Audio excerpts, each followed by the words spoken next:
Graham Simpson, followed by Ben McPherson. Thank you.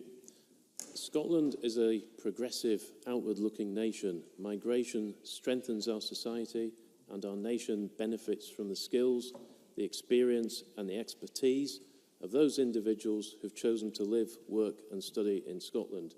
Future migration systems should ensure that Scotland can welcome people within Europe and from elsewhere who want to study, live, work and raise their families here.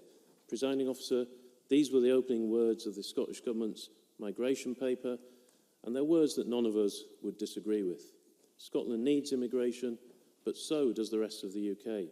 Movement of people enriches societies, and it enriches those who do it. Migration is good, but clearly cannot be a free-for-all. It can fill labour gaps. Jamie Halcrow-Johnson will touch on this. But in my own subject area, housing, I hear all the time that there is a skills shortage, that builders are getting older, and not enough young people are taking up their trades. Attracting people from abroad can help, but we should be training youngsters from here to be brickies, plumbers and electricians. We should be doing something to attract them to become architects, surveyors and planners.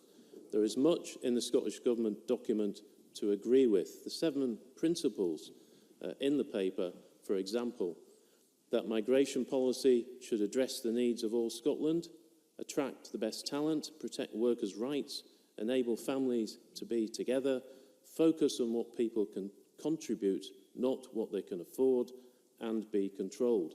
The second and last points are particularly important. Scotland needs to be attractive. Just saying it's attractive isn't enough. We have to make it so. So whacking up taxes on middle earners does not do that, and we will see the results in years to come. The last point is also crucial. Migration should be controlled. The question is at what level of government. Now, the Scottish Government paper was written through the prism of Brexit and the yellow lens of nationalism, with the intention of driving a wedge between Scotland and the rest of the UK. It was to be expected, but it's not sensible and mature government. Should Scotland have its own immigration policy? You might as well ask, should Newcastle have its own? Should Merseyside have its own? The West Midlands? Or why not break it down within Scotland and ask, should Glasgow, Aberdeen or Dundee have their own? It is difficult to see how applying different immigration rules to different parts of the UK would not complicate the immigration system, how it would not harm its integrity and cause difficulties for employers with a presence in more than one part of the UK. Anyway, Scotland's issues are not unique.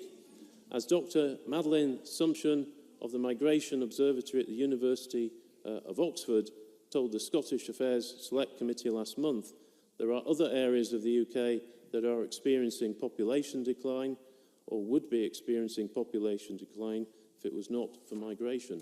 The Scottish Chambers of Commerce told the Scottish Parliament's Culture, Tourism, Europe and External Affairs Committee's inquiry on immigration that devolution of immigration powers to Scotland is not necessary, but that we should look at sectoral and geographical issues. We should be able to find solutions. The Law Society's briefing came up with a useful idea. They said Scottish representation on the Migration Advisory Committee would be beneficial.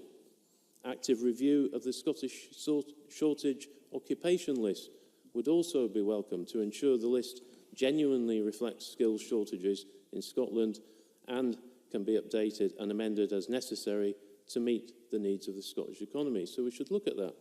Presiding Officer, the SNP may think they speak for Scotland in everything, but they don't. They're out of tune with the country on this.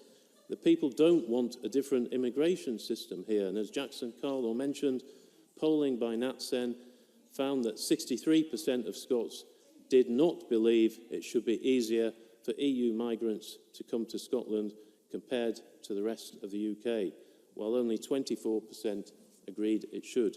Presiding Officer, we need migration. Migration is good.